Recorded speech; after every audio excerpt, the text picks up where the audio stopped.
You're listening to the Front Yard Mission podcast. Front Yard Mission is a love God, love neighbor movement in our world. Jesus took the 613 commandments in the Old Testament and boiled them down to just two, to love God and love neighbor.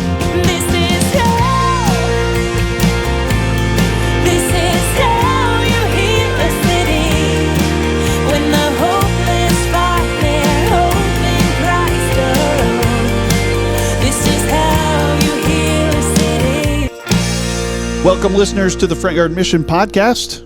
We define Front Yard Mission as moving out in love towards the people God puts in your path. I'm Steve Lutz. I'm Jonathan Weibel. And in today's podcast, we're going to give you practical ways to love your neighbor. Love all is a huge part of Front Yard Mission, right? We got to love our neighbors. Second rhythm. It's the second rhythm. So Right. Pray first, love all, invite often. Yeah.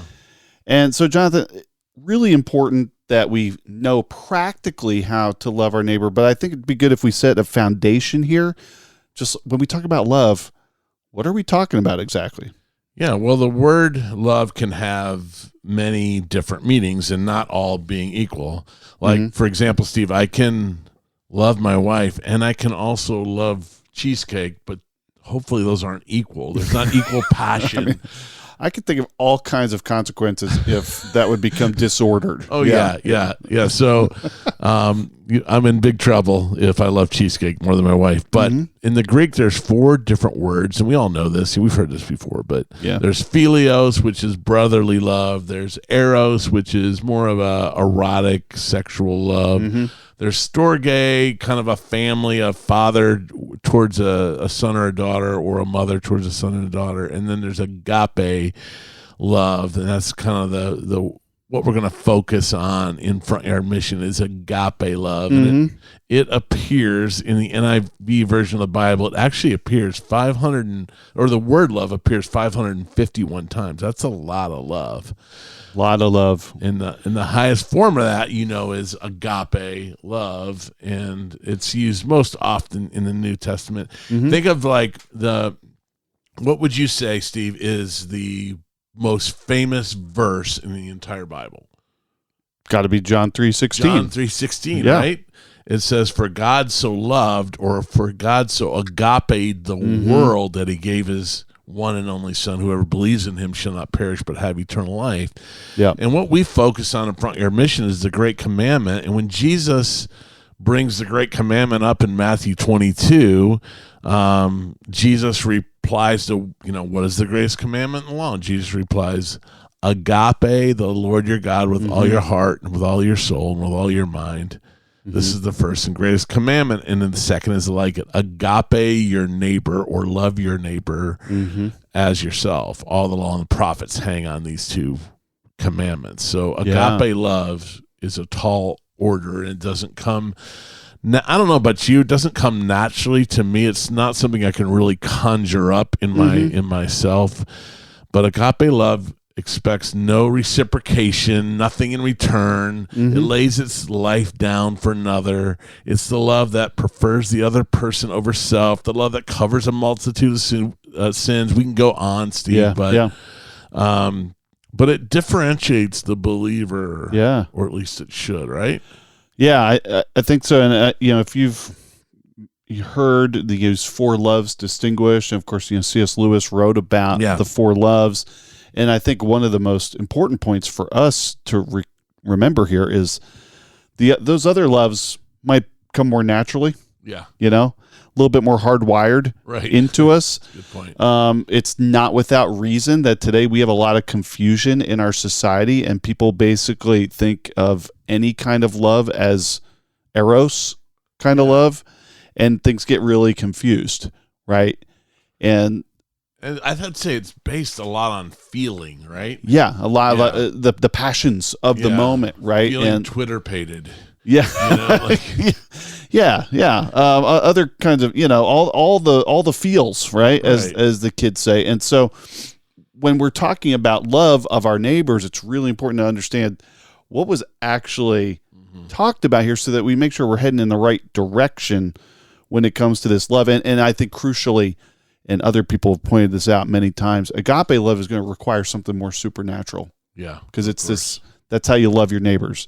That's how you love your enemies. Yeah. That's how you love all kinds of people that might not come naturally to you. Right. Right.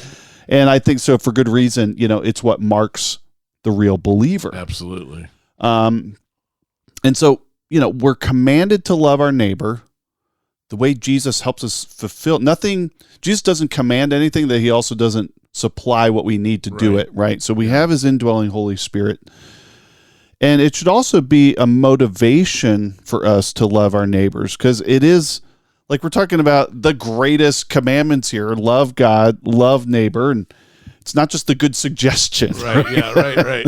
This isn't just, hey, it'd be nice, hey, if you think about it, while you're out, like, grabbing the milk, running some errands. Here's a cute idea. Yeah. Right? Oh, never thought. No, it really is a commandment. Right. And so I think we're meant to wrestle with that. Yeah. Take it to heart. John says, why do we love? Because he first loved us. Yeah. Because we've been loved by God. We love because we have been extravagantly, lavishly, generously, over the top loved by our Father and by our Savior. And so, think about the kind of love that John is describing, why we love, because we were first loved by him. Yeah. It's sacrificial. It's him paying the price that we could never pay. Yeah. It's him giving of himself. We have never been asked to love anyone to the same degree that Jesus has loved us. John 15:13, no greater love. No greater love. Yeah. Yeah, exactly. And so, that, I'll say it like this, Jonathan. That's a great positive motivation. I also think when we find motivation to love our neighbors lacking, one potential cause of that is that we haven't been reflecting enough on how Jesus loved us. Yeah. Right. That's the depth of that, the richness of that, the generosity, the undeserved nature of it. Right. Right. Yeah. So. Absolutely. John 13 says this. It says, a new command I give you, love one another as I have loved you, so you must love one another. By this, everyone will know that you are my disciples if you love one another. That's like the evidence, right? Like, yeah. That's, and listen, we long to see Front Yard Mission become a movement, right? Absolutely. Of people loving their neighbor. Yeah. And there's good reason why we feel like this is a time in our world where we need this, because frankly, there's a lot of division. Right. There's a lot of negative talk, negative feelings, polarization, even in the church. Right. And I think Jesus, this reminder here in John 13, it's like, if we're not loving each other well, people aren't going to see the gospel. They're not going to see Jesus. They're not going to see the beauty and the attractiveness of the gospel. And so we really, for our witness and for our neighbors seeing Jesus, we got to get this right. We got to love the people around us. Yeah. We have, I believe, a compelling truth in the gospel. Yeah. But we also need a compelling love as well. Yes. Right. We need to see that we're different.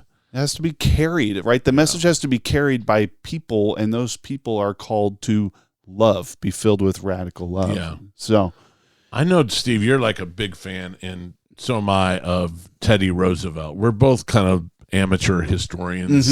You know, enjoy the history. Think we are anyhow. But one of your favorite presidents said this: people don't care how much you know until they know how much you care. So, Steve, how can we better kind of posture ourselves to love our neighbor better? Yeah. So, Jonathan, I've lost track of how many TR books I've read, Teddy Roosevelt books, and I did not know that he had said that. I mean, I've heard that. I've heard a lot of quotes by him, and I've heard that quote, but I didn't know he had said that till we were doing this. So, which is pretty awesome. But I think it's so true, right? People don't care how much you know till they know how much you care. We have to demonstrate that, and like you said, it's a posture.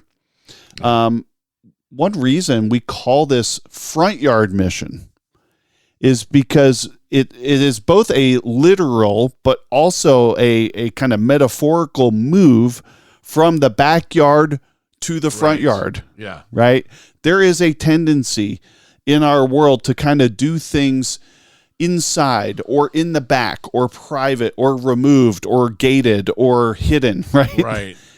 And the gospel is about, let's get out into a front yard. Let's be visible. And it's really just a modern recent thing that we've kind of moved into our houses, probably post World War II. But I grew up in this little town called Bellevue, which is French for beautiful view, which was named ironically because there's not one single beautiful view in the entire town. But it was like a pre-World War II town. So every house has a giant, or felt like it growing up, has a giant front porch. Right.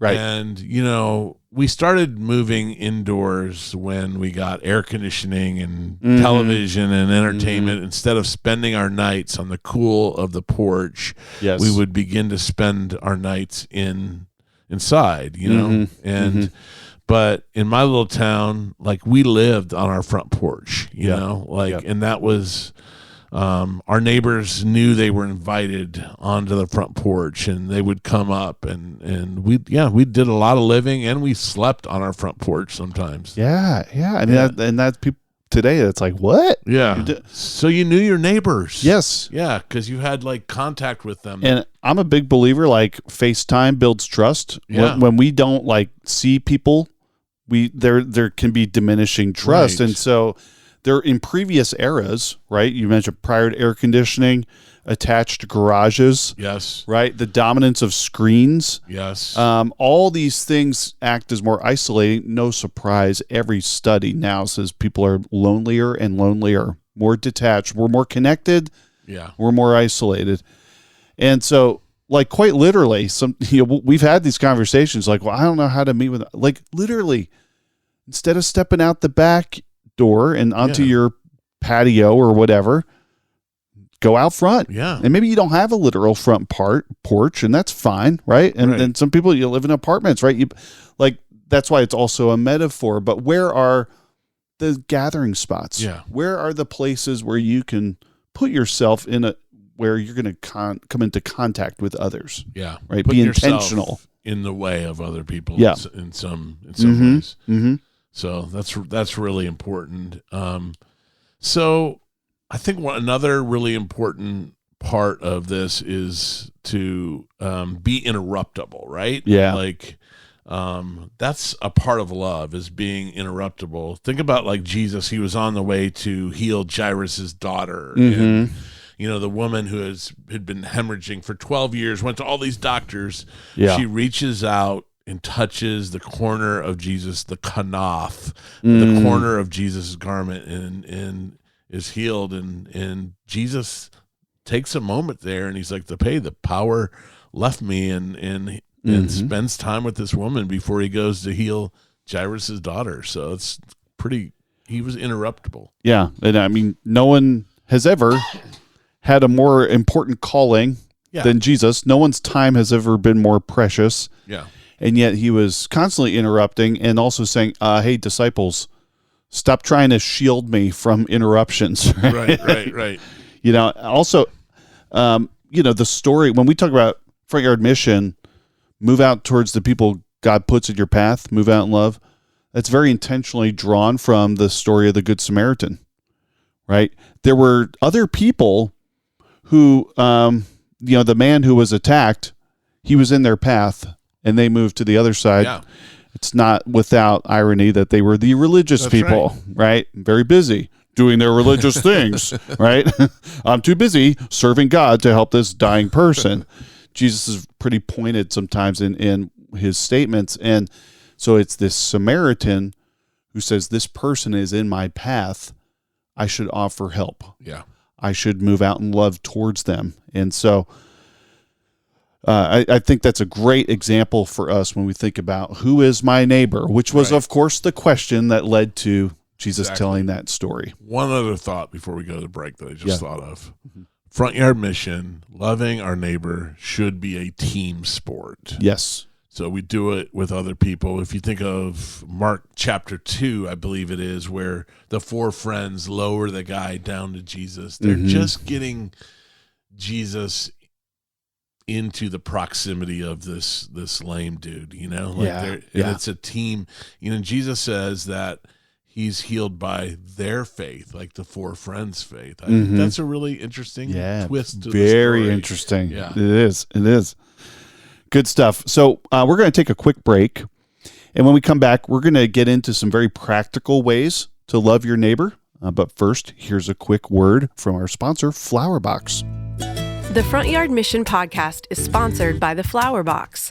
The Flower Box is one of the top online resources for cookie decorating supplies, monthly cookie classes, and oodles of free video tutorials. Flowerbox.com features an extensive line of creative cookie cutters, cookie stencils, and cookie decorating kits. Plus, find the book, The Crafted Cookie, a beginner's guide to baking and decorating cookies. The Flower Box team is passionate about helping home bakers find joy and purpose through cookies. The Flower Box is based in Center Hall, Pennsylvania, and online at flowerbox.com. That's FLOURBOX.com. The Flower Box is honored to support Front Yard Mission.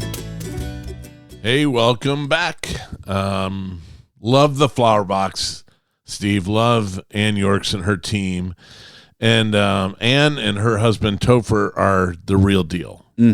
So they really do live out the rhythms of Front Yard Mission, and they take it even a step further than most because they actually have a line item budget in their monthly family budget for Front Yard Mission to love their neighbors. I love that. Yeah, I love that. How many people do that? So that's really cool. Ever since we heard that, I mean that is like a best practice. Like if you are family budgeting for Front Yard Mission, you're owning it. It helps everybody own that. So I love that, and we love sharing practical examples like that, Jonathan. Right. I know because like our good friend Terry Walling says that especially for adult learners, before people find their way, they need to see a way, right? They need to see how others have done it. So let's just spend a few minutes here talking about how we have seen Front Yard Mission lived out practically, how we've seen the Front Yard Mission community live this out, practically love their neighbors. And we can kind of think about it in terms of, bigger events and big kind of stuff that, frankly, that's often what people think Front Yard Mission is. But there's also even very small granular stuff. So you kind of think of it that way. And I would say even in between the lines of love. Too, I think of it that way. We could call it the interstitial places, right? Sure. So let's just bat some of these around, right? Yeah. There's like what we would call catalyzing events. Those are like the bigger events that we think about. And some of these we've kind of like in some ways branded here in our town. Like we have 5 events in like where we're at in central Pennsylvania that are like we have door hangers for them. We resource them for people. What would be some examples of those? So I would say a couple of these examples are we do a donuts in the driveway. Or pastries on the patio, if that's your flavor. Whatever alliterates well. Yeah. We're big into alliteration for some reason. Well, yeah. Yeah, and so what that looks like is you take door hangers out, you literally knock on doors. If they're not there, you put a door hanger invite there, and like on a Saturday, you invite them. Do you have coffee? And we try to do coffee well, no one likes bad coffee, right. So you do coffee well, and then we have a few boxes of donuts, and it's almost always a hit. In fact, last year, Steve, we did a one Saturday where we had 100 different donuts in the driveway in different neighborhoods. Yeah. So that's been kind of a big one. Yep. And what I love about that one, it's not complicated. No. Right? Anybody can do it. This is Front Yard Mission is an all play thing, that's right? Kids, families, people who are just starting to figure this out. But a little secret here. The reason we call it a catalytic event is because we want other people to catch the vision of what FYM is about. Right. And so when we do events like this, like a Donuts in the Driveway, it's really easy to invite somebody else who wants to take the next step in becoming a front yard missionary, right, and to partner with you. Yes. And that's how people kind of catch it, because they got to see it, they got to feel it, they got to experience it, not just be told it. Yeah, and these are events where we're hoping to, out of this maybe a little larger group, maybe it's 20, maybe it's 80, but find one person that you can have a continual relationship with. That's what's happened many times in ours. You know, it's not really a time where you're going to bait and switch them. No, we would never want. You're not going to have like a finger puppet theater evangelistic moment. I mean, if that really works in your neighborhood and you communicated that's what it's about, then have at it, right? We got nothing against finger puppet theater. Branded that one yet, we haven't branded that one. Yeah, but I hear what you're saying. It's not like a bait and switch thing. I mean, really, we just want to show love, and demonstrate love, people. and connect with people. Yes. Yeah. We also have done, holiday themed type stuff. Yes. Tell us a little bit about that, Jonathan. Well, a couple of years ago at our church, the church that Steve and I attend and I'm on staff at is Calvary Church here in Central PA. And Steve, you were really the tip of the spear for this, but we did a Christmas in the driveway, or front yard event. And I think we had right around 30 different front yard Christmas events. It was actually, this was during, I think, the first year of COVID. Right. And so, if you're in church world, you know that oftentimes, like, there's two massive holidays in the year, right? It's Christmas and Easter. More people probably come on Christmas Eve, right? In most every church.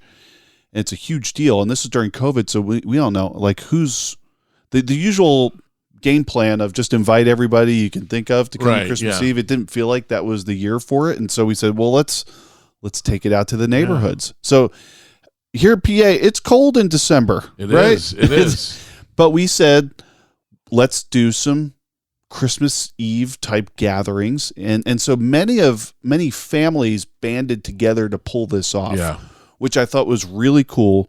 Yep. And it happened in almost 30 of these, and we created a little kit for them.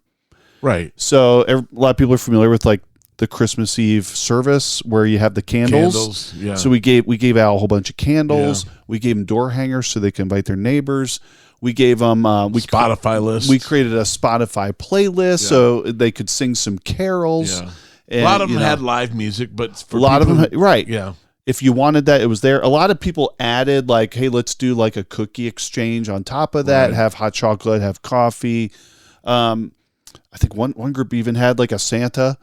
Yes. So, they had fun with it, and we had tons of people come out to that. And we looked at that and we said, boy, that's probably like literally hundreds of people who probably would not have been in a church on that Christmas Eve. And I loved that for what it showed. Yeah. Right here we are moving out in love in our neighborhoods and bringing Jesus into those places. Yeah, the holidays are a great time for that. Like one of the things that Susie and I did, we run the Bernice Mountain Dog Club of Central PA. Yeah, and which has been a great affinity connector. Yeah, so we have 1,000 members now. That's incredible. I know it's so great. Wow, I didn't know it was that. Yeah, it's awesome. Crazy. Yeah. But we did Christmas like photos with Santa. Yeah. So there was a guy in for our the dogs. For the dogs. Because it was during COVID. That's kind of birthed out of COVID, but we kept doing it. So we had a charity, a dog related charity that we supported. If they wanted to give, they could. If they didn't, that was fine too. But so we had, like the first year we had 40 or 50 dogs and dog owners come through, and their dog took pictures with this professional Santa. Like he was professional, not just a guy with a raggedy cotton ball beard. This guy spent his time growing out a beard like in September till like so it was professional grade is what I'm hearing. That's right. Yeah. And he's got these giant slobbering dogs hanging all over him for an afternoon. So since that started during COVID, and we've been doing that every year, and it's always a big hit, and we invite our neighborhood to come. And so it's, holidays are, we've talked about Halloween, right? I mean, that's a great time. Oh my gosh. If I had to pick one holiday, and I realize people have mixed feelings about Halloween. Yeah. But the part of it where your neighbors literally come to your door, come to your front yard, dress up in silly costumes, and you give them candy. Yeah. It's kind of awesome. Yeah. Right? It's kind of amazing. So we always say, be the house that gives away the full-size candy bars, right? Yeah. That's a great way to reach out. Yeah. Jonathan, one other thing that I think can sometimes get overlooked, and listen, we're not looking for superhero Christians. No. Like only the elite apply to be front yard missionaries. This is not like Navy SEAL Christianity. Right. Right. We're only a few are select to make it. Going behind enemy lines. Yes. Yeah. I mean, this is an all play thing. Yeah, absolutely. And one of the realities of that is you don't stop having needs yourself when you start loving other people. Right. And what we've found, and I'll just share about this personally as well, is one of the best ways to connect with your neighbors is to let them love you. Yeah. And let them serve you. And, we've had opportunities, we've had needs due to, my wife Jess's health. Where just this week. Just this week, in fact. And where we've actually had neighbors bring us meals. And so by the way, when you know about something medical going on with neighbors of yours, like the power of a meal or a meal gift card is like so impactful. It means a lot. You might not see a ton because after all, they're dealing with something serious at the moment, right? But it's not forgotten. And to also be willing to receive help. Because listen, all as the old expression goes, the ground is level at the foot of the cross, right? When we show we're not perfect, we don't have it all together, we're not claiming to have it all together, right? We have needs. I think it just helps people see and experience grace. And so I would say always leave yourself open and willing to receive help. Yeah, that's great. And think about just how relationships work too, Steve. Like it's a two-way street. We've all been in bad relationships where we're doing all the loving and serving and it's not reciprocated. That becomes quickly dysfunctional, even like codependent weirdness. It's not bad for us necessarily, but it's bad for them not to invest in us. So I think there's a great benefit for our neighbor when they invest in us and when we share need too. Like, hey, I need you. Yeah. That's really important. So now everything we've talked about so far might be heard as, well, that feels like really big or ambitious or acute, right? Yeah. But there's a lot of little everyday ways to love our neighbors, aren't there? Yes. I would say like simple things like when you go for a walk, invite a neighbor to go for a walk with you. Yeah. We walk every day. Susie and I do. We walk our dogs. And so we invite neighbors to walk with us because we have three large beasts of dogs. They're hard to. It helps to have somebody else wrangling those cattle. So not only do I need you, neighbor, but there's it builds relationship. We've done that a lot. Just being a friend to your neighbor is really important. So I don't know, just the simple things, the in between the lines part of life is really important when we're and even if you're going for a walk and you don't have a neighbor with you, be willing to stop and just talk for a little bit, right? Here up right now I'm thinking about yard work, and I have taken to if I'm working in my backyard, I might throw the earbuds in, right? But especially, although I do connect with neighbors when I'm in my backyard. But when I'm especially working out front, I am mindful and even looking for opportunities to chat with neighbors as they're walking by, and so I kind of take the earbuds out because that's like the signal of should I say hi or not? I was actually going to bring that up. I do the same thing when I see a neighbor coming. I take my earbuds and I let them hang. Yes. Yeah. Because you can easily be closed off. This is where it's a metaphor, right? Yeah, you're moving into the front yard in a way that says, I want to connect. Yeah. And, that's led for us. We have a really kind of cool ministry right now to several widows in our neighborhood. And love this. Talked about that, I think, in the previous episodes. Yeah. But how did that come about? Through being present. Yeah, right. Being available, being interruptible. Right. Being able to have those conversations that happen in the margins, in the spaces in between things. That's right. So definitely commend that. Jonathan, you have a cool story that I love hearing you tell this story about connecting with neighbors through, it's a fight, actually. Yeah, a fight. We had a fight with our neighbors. It was Hatfields and McCoys. No, it was not. No, it was not. So my daughters, my wife, and I were playing cards on a wintry night, and it's snowing and kind of a picturesque night.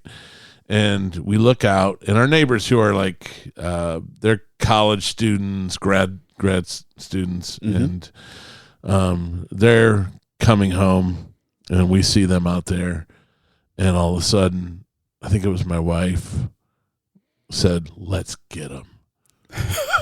So we don't. It does sound like something Susie might say. Yeah. My wife has a rocket for an arm, So we. Yeah, she really does. She was like one of the very first women ever to play Little League Baseball in America.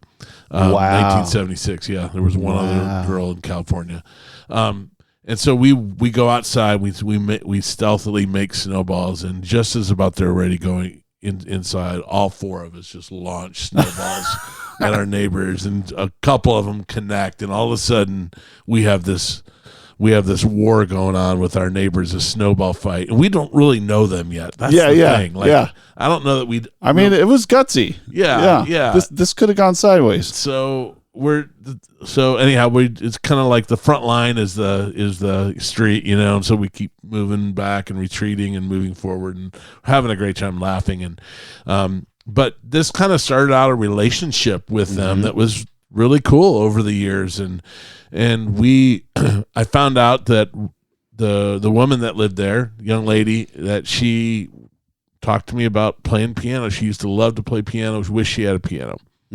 So that was like the following week, and then so our family devised a plan to let's buy her a piano. That's awesome. So we looked online and we found a piano, and I'm a piano player, so I went and checked it out. I'm like, okay, it's actually in tune. Yeah, it's a decent piano, and it was a few $100, no big deal. And so a buddy of mine loaded it on a truck, and we delivered it. Which, by the way, that's like the hardest part, right? Moving the piano. Totally. Like I'm willing to pay the bucks to buy the piano, but moving the piano, right. I've had a couple hernia surgeries. Some bad knees. Bad knees. I mean, so this is no small thing. No, this is no greater love. Yeah. So we load it, we take it over on Christmas Eve, we deliver it, and it was a gift to us because like during the summers, she would play the piano with the windows open, and we would think back to that night of the snowball fight. Yeah. And it was just, again, love in between the lines, life in between the lines. We should this should be our next book. Oh, yeah. Life in between the lines. Oh, I like that. Yeah. I like that, Jonathan. Good title. As we finish up book number 1 about Front Yard Mission.